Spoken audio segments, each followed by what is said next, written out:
You're listening to the Neighborhood Bulldog, where the porch light's always on and the maroon runs deep. I'm Scott Nabors, and this is your home for real Mississippi State sports talk. Around here, we don't chase headlines. We break down the wins, the losses, the culture, and what it really means to be a Bulldog. If it matters in Starkville, it matters here. So pull up a chair, grab a drink, and welcome to the neighborhood. Hail State.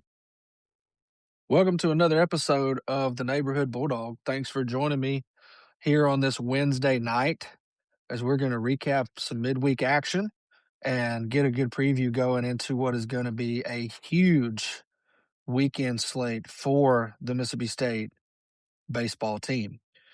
Start off with Topple Tuesday. What an absolute crazy day in college baseball. We're now in the third or fourth week of the season, and teams are kind of finding themselves and getting comfortable here before they play some big games. And some of these midweek games are just taking out some of the big dogs. Yesterday, all on Tuesday night, you had Arkansas State beat the number 6 team in the country, Arkansas, 12-4. You had Georgia State beat number 5, Georgia Tech, 9-4. Arizona State blew out number 13, Oklahoma, 15-3. You had number 12 Southern Miss beat Alabama 14-4, run ruled them. And yes, Southern Miss is the ranked team in that matchup, but at the same time, it's Southern Miss and Alabama. And Bama coming off of a great year last year in baseball, just not really doing it this season so far. Also had San Diego State beat the number 1 team in the country, UCLA, 4-3 last night. And then the night ended with a shocking result. 2-win McNeese State upsetting number 2 LSU 7-6 in Baton Rouge in Alex Box Stadium. Was a great game. LSU almost had the comeback, and the game even ended on a fly ball that was caught at the wall. So just a crazy, crazy slate of Tuesday games there. And then tonight, Wednesday night, as we sit here, Troy beat the Georgia Bulldogs 6-5. Arkansas got their revenge from last night and took a 1-0 win over Arkansas State. And then Oklahoma, again, Arizona State giving them all they can handle, got the win over Arizona State 4-3. So these midweek teams are coming in ready to play and slay the proverbial dragon, so to speak. And some of them are doing it and doing it in a big way. We had Mississippi State on Tuesday take on Austin Peay Governors. And Austin Peay, when they were here for a midweek 2-game series back in February of 2024, they took both games at Duty Noble Field, 3-2 and 13-10. Just miserable games if you're a Bulldog fan. Not this time. Mississippi State took care of business 16-3, run ruling Austin Peay in 7 innings. So thank goodness the Bulldogs got some revenge for the 2024 embarrassment there. We had William Kirk start on the mound, get his first start here, but he was pulled because of injury after just an inning and 2/3 pitched. So didn't get to see much of him, but from him getting injured, that kind of turned this game into a major bullpen game. Probably was going to be a bullpen game anyway, but we ended up using 7 pitchers, and none of them pitched more than an inning and 2/3. So collectively, as a pitching staff, we had 4 hits, gave up 2 earned runs, and then had 10 Ks to just 6 walks. So the bullpen getting the job done there. It got a little shaky there at the start as Austin Peay took a 1-0 lead on a sac fly in the first inning, but the Bulldogs took care of business after that. Austin Peay actually used 7 pitchers as well. Chance Cox got the start for the Governors. Looked pretty good. He went 3 innings, but late he kind of fell apart, giving up 9 hits, 7 earned runs with just 4 Ks. Um, Only one other pitcher out of the 7 pitchers that Austin Peay used, the 6 besides the starter, only one other pitcher actually pitched a full inning. So if that tells you anything about how Austin Peay's pitching staff was feeling that night, they weren't feeling very good. Like I mentioned, Austin Peay took the 1-0 lead in the first on a sac fly. And then in the second inning, Mississippi State took the lead 2-1 on a Bryce Chance 2 RBI single to left field. And the Bulldogs never looked back after that, blew the doors off Austin Peay from there on. In the third inning, Aiden Till got him a huge, huge home run in a Bulldog uniform with a massive grand slam to right field. It was absolutely touched out of the stadium. Massive hit for him. And then another big inning in the fifth. We saw a 3-run home run from both James Nunnally and Ace Reese. Ace Reese continuing the absolute tear that he is on to start his 2026 season as he goes 3 for 5 with 2 runs and 4 RBIs. Just absolutely tearing the cover off the ball right now, seeing beach balls in the batter's box. Sean James continues his big hitting streak, 2 for 2 with 2 runs there. And then Bryce Chance holding down the 9-hole spot. There'll be more on that in a minute with 2 for 3, 1 run, and 2 RBIs. So on the season so far, your top 2 performers, if you're a Bulldog fan, you've got Ace Reese batting .514 with 8 doubles, 3 home runs, and 15 RBIs. He's actually tied for third in the Power 5 in RBIs. Just an absolute mission that Ace Reese is on, coming back to school after turning down the draft. I think it is safe to say he is absolutely raising his draft stock this season, and hopefully he continues performing at this level. Bryce Chance, our second best performer right now, batting .440 with 2 doubles and 6 RBIs. He is an on-base machine for the Bulldogs in that lineup there. Not only in the lineup, but in the 9-hole spot. There, sorry, I heard something in the backyard there. Holding down the 9-hole spot, flipping the lineup over just about every time he gets up to bat, and you feel great when he's in the batter's box because you just expect something big to happen there. So Bryce Chance, another one tearing the cover off the ball. Actually uncovered something about Bryce Chance that I thought was interesting here. So among 9-hole hitters in Power 5 college baseball, Bryce Chance is among the absolute best of them. Batting .440, this is where Bryce Chance makes his money. He is currently looking at a strikeout rate of around 6.7%. For comparison's sake, the average 9-hole hitter in the Power 5 is around a 22 to 28% strikeout rate. So that just shows you the level of talent Bryce Chance is. Not just talent, but how elite he is in his role for this Bulldog baseball team. The average Power 5 9-hole hitter is also only batting about .220. Bryce Chance is at .440. So as it stands right now today, there's only 2 players in college baseball that are under a 7% strikeout rate. That's Bryce Chance for Mississippi State and Jaron Advincula, I think is how you say it, for Georgia Tech. Bryce Chance is at 6.7. Advincula is at 6.0%. So another thing that people may not know, Bryce Chance actually led the entire SEC last year in 2024 or 2025 with an 8.3% strikeout rate. So he was already good, and he's clearly elevated his game so far this season as well. His numbers overall Forget batting 9-hole. That's amazing that he's doing this in that slot and just shows the depth of talent the Bulldogs and Brian O'Connor have. His numbers put him in the top 1% of all hitters in Power 5 college baseball. So shout out to Bryce Chance being somewhat of a unicorn and just an absolute incredible unconventional 9-hole hitter that absolutely knows his role and does it at a superstar level.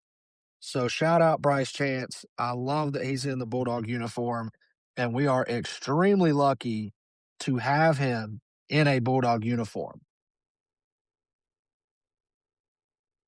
So looking forward to this weekend, Mississippi State has a huge, huge weekend coming up as they are going to travel to the Amegy Bank College Classic tournament in Arlington, Texas. 3 massive games against very, very solid opponents. We mentioned on Sunday night, this is where it gets real. This is where Brian O'Connor and the Bulldogs are going to show what they're made of and if they are a true contender in not only the SEC, but Omaha national title conversations. We're going to see what they're made of here. And to be honest, I would be ecstatic if Mississippi State went 2-1 this weekend. That would be massive. I don't know if they are, but if they can, boy. And then if they end up going 3-0, man, you're going to have a level of excitement in Starkville that might not have been seen since 2021 in Omaha because people are going to start feeling it. Bulldogs are going to get their weekend started at 11 a.m. on Friday versus a really solid Arizona State team. Unfortunately, you can only watch these games on Flow College, where you're going to have to pay through a paywall to watch the games. And, judging by LSU's experience last week, the wrong pitcher was being shown. They had the wrong stats for how long Jay Johnson had been the coach at LSU. So you have to pay to watch, but just be glad you're watching it at that point. You're not going to get a whole lot else there. And then don't forget to cancel your subscription after the tournament is over. Always throw that in there too. So Bulldogs get started Friday at 11 a.m. Arizona State coming into the game, only losing 1 game so far this season. They've got wins over Omaha, UConn, St. John's. They blew out Oklahoma last night, like I mentioned, and then they lost to Oklahoma tonight by 1 run, marking their first loss of the season. Okay. So for Arizona State, you got 2 players in the lineup that you're really going to want to watch out for. Similar to Ace Reese and Bryce Chance, just really solid numbers here. Landon Hairston batting .412 with 5 doubles, 3 home runs, and 16 RBIs.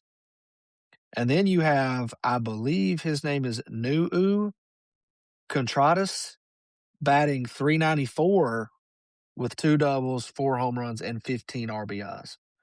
So those guys are very much the guys that are going to get the runs in. So if the Bulldogs walk the bases or have players on for either of these guys coming up in the lineup, that's where you're going to lose the game.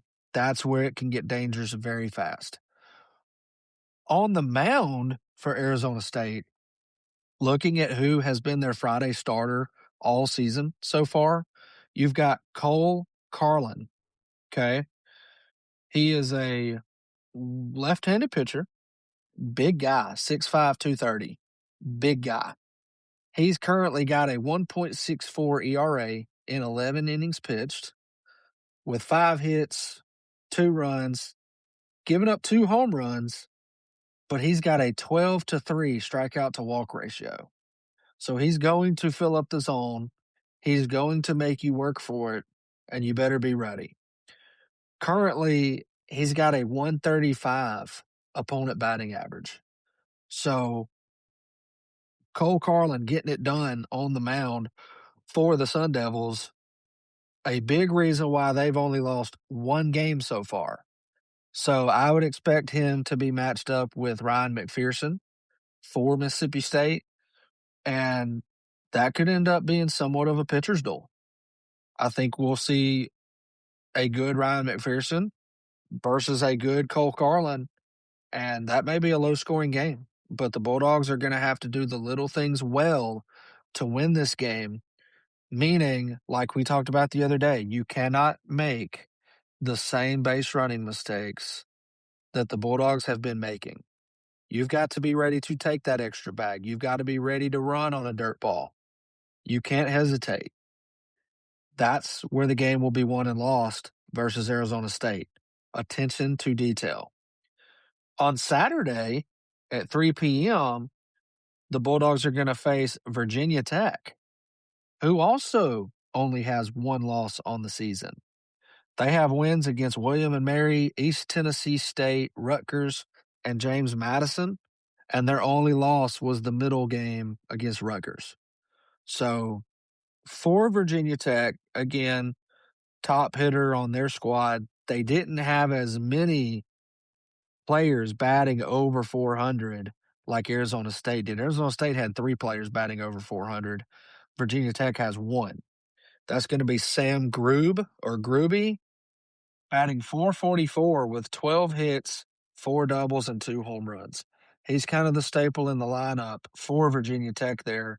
And lucky for us, Coach Brian O'Connor, having spent 21, 22 years at the University of Virginia, very familiar with Virginia Tech and their program, how they play the game, their coaching staff. So I think that is huge for Mississippi State going into this game, that O'Connor has some familiarity with the Hokies there. Looking at who is the Saturday starter for Virginia Tech so far this season, you've got a guy by the name of Griffin Steig. Griffin has pitched 9 innings. He's got a 5 ERA, 5 earned runs, 2 walks, 8 Ks. Opponents right now are batting .278 against Griffin Steig.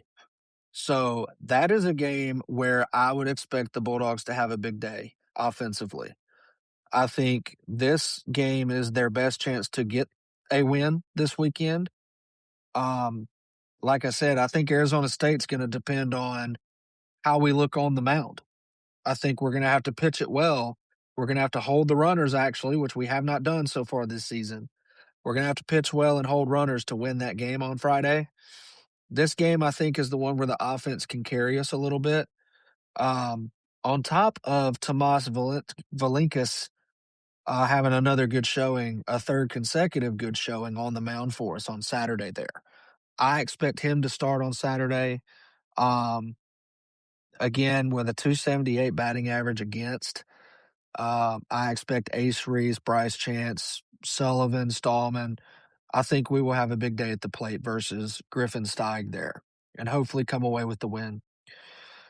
Sunday is where that game and this weekend kind of wrap up, but also get intriguing at the same time, as we're going to take on the number 1 team in the country, UCLA. And what a time to be playing the number 1 team in the country right here before SEC play.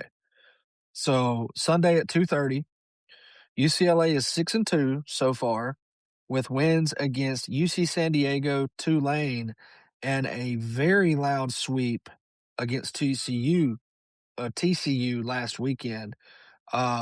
Very impressive from the Bruins there. Their 2 losses, they lost 1 game to San Diego State and 1 game to UC San Diego. So in their lineup, their main guy, statistically, Muliva Lev, .412 batting average, 5 runs, 14 hits, 2 doubles, and a home run. Keep him in check, you keep the lineup in check there on the Bruins. Similar to Virginia Tech, and I don't know if this guy pitches for UCLA with it being such a big matchup. Landon Stump with a 6.35 ERA, 5.2 innings, 4 earned runs, 5 walks. Opponents are batting 304 versus Landon Stump. So again, Mississippi State has a big chance here on Sunday, depending on if this is who the Bruins go with, to really make a statement and let people know they are for real. 304 batting average against, again, you have to have a big day at the plate. Your hitters have to be ready to swing the bat, jump on him first pitch early, and attack him similar to the other teams that have. He's only got 5.2 innings pitched, but he's been their Sunday starter now for 3 weeks, 2 or 3 weeks. So going off of that, I would feel pretty good about the Bulldogs' chances to win that game on Sunday and upset the number 1 team in the country, UCLA. Likewise, for Mississippi State, we're going to have to pitch our best on Sunday. I mentioned the other day that Charlie Foster needed to get it together. He needed to figure out what he's going to do, if he's going to stay in the rotation, if he's not.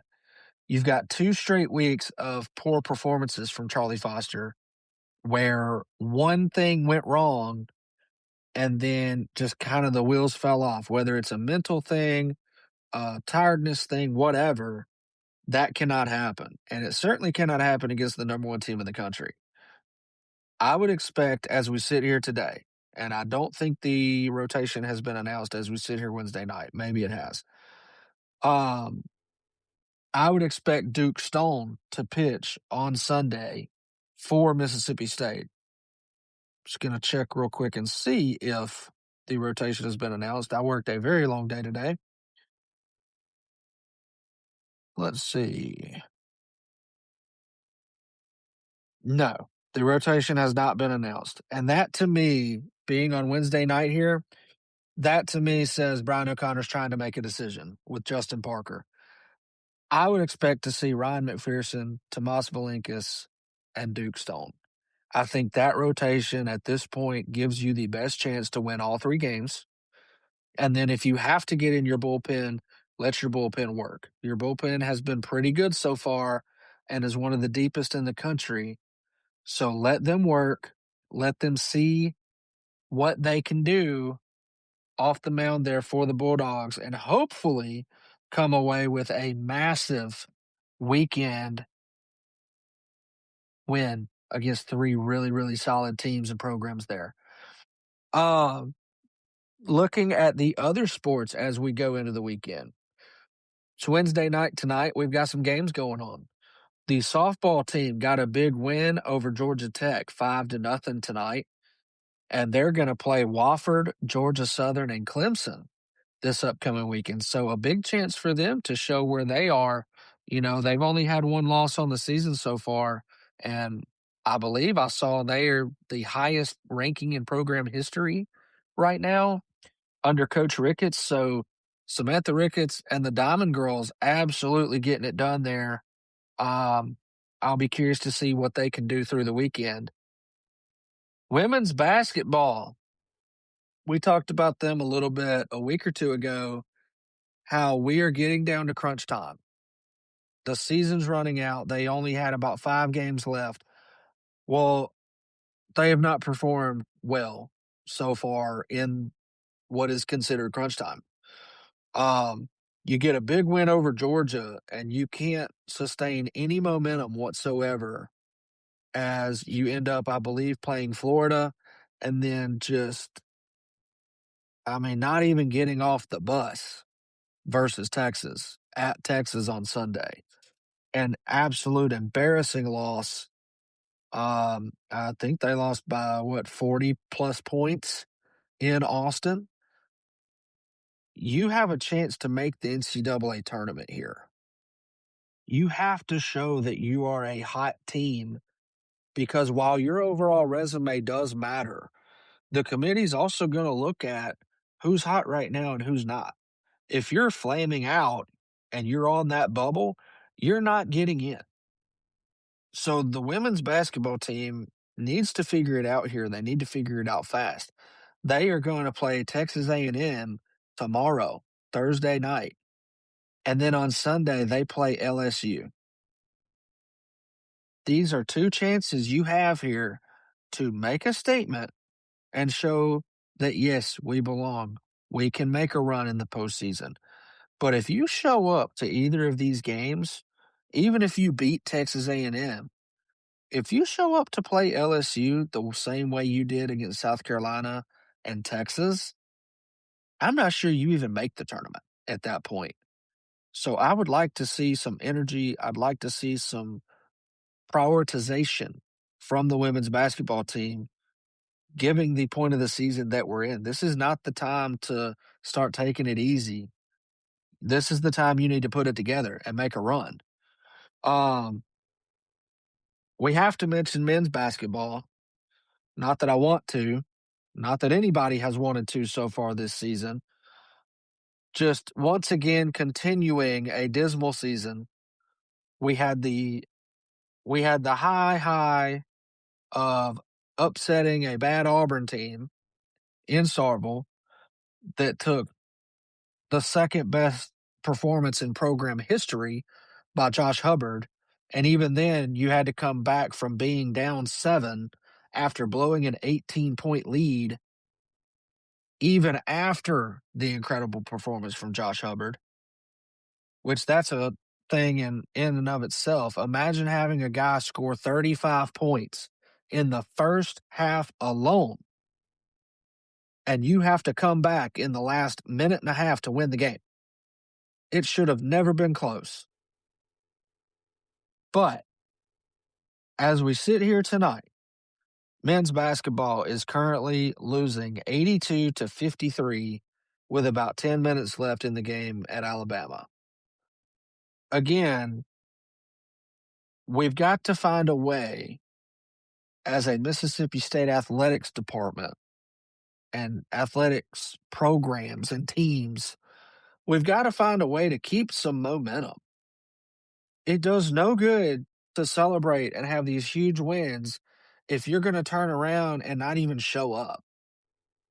To do something like beating Auburn like we did last Wednesday, a week ago today, everybody's so happy. The basketball team's going to turn it around. This is great. And then you get your doors blown off on the weekend. You don't show up with the same energy, and it just wasn't a game to even watch. That's got to stop happening. It's got to stop. Fans can't take it. I'm sure the coaches don't like it either, but something's got to give. We're at Bama getting our doors blown off right now, and then we go and play Missouri this weekend. Missouri's a solid team. You have to win that game. You have to win that game. Mississippi State is sitting here at 13-14 on the season, fixing to be 13-15 in year 2 or 3 of Chris Jans, and you're talking about a coach that's made the NCAA tournament 3 consecutive seasons. But when this team lost a Keyshawn Murphy, a Tolu Smith, a Cam Matthews, you're supposed to go in the portal and get players to replace them. And Chris Jans just absolutely blew it in the portal this season. Most people could tell from the first game of the year, this ain't going to work. These guys ain't it. So I would like to see Chris Jans overhaul it, just completely overhaul it in the portal this offseason. We have been told time and time again that Mississippi State Athletics has the money to compete for top players in the country. Act like it. Go get some dudes to run the court, get rebounds, and control the ball game. If Josh Hubbard had just 1 ounce of help on the floor, this team would be special. But he has 0 help whatsoever from anybody else on the team. It's just not there. It's a one-man show. And you can tell in games like when they followed up the Auburn win with a embarrassing loss. In games like that, you can tell Josh Hubbard feels like he has to do it all. He has to keep shooting threes because it's the only chance they have. And if you're Josh Hubbard, how do you feel knowing, oh man, even when I score 46 points by myself, it is still barely enough to get my team a win? That's a hard thing to have in your mind as a player, no matter what the sport is. When you have to put the team on your back and you know that's the only chance you have to win, that's mentally exhausting and physically exhausting. And that is the situation that Chris Jans put one of the best players we have ever had and will ever have in Josh Hubbard. You have a generational player, and this is the situation you put him in. It's baffling to me that he would blow the evaluations like he seemingly did. And if you're Josh Hubbard, I don't know what you're thinking when this season's over. I hope you don't leave Mississippi State, but don't think that he won't have plenty of opportunity. And if you're Josh Hubbard, how do you look at the situation you've been put in and not at least wonder what could be if he had some help on the court? So I will go ahead and tell you that is probably the last time I will speak about men's basketball on this podcast, at least until next season, because they're just not getting it done. I mean, it's a waste of time and breath, and we're just going to move on and be excited for baseball season and then hopefully football season. So back to the main point at hand, Mississippi State baseball, massive weekend coming up. Mississippi State softball, can they continue their winning ways and be one of the top teams in the country? The teams on the diamonds are taking care of business. I wish the teams on the hardwood would follow suit and do the same. We will be back with you after the weekend to recap the action. And hopefully we're talking about a 3-0 weekend for the Diamond Dogs of Mississippi State. Because if we are, I'm going to feel real happy when we make that first trip to Arkansas for SEC play. Thank y'all for joining us tonight. I'm Scott Nabors. Welcome to the neighborhood. Like, subscribe, listen, and Hell State.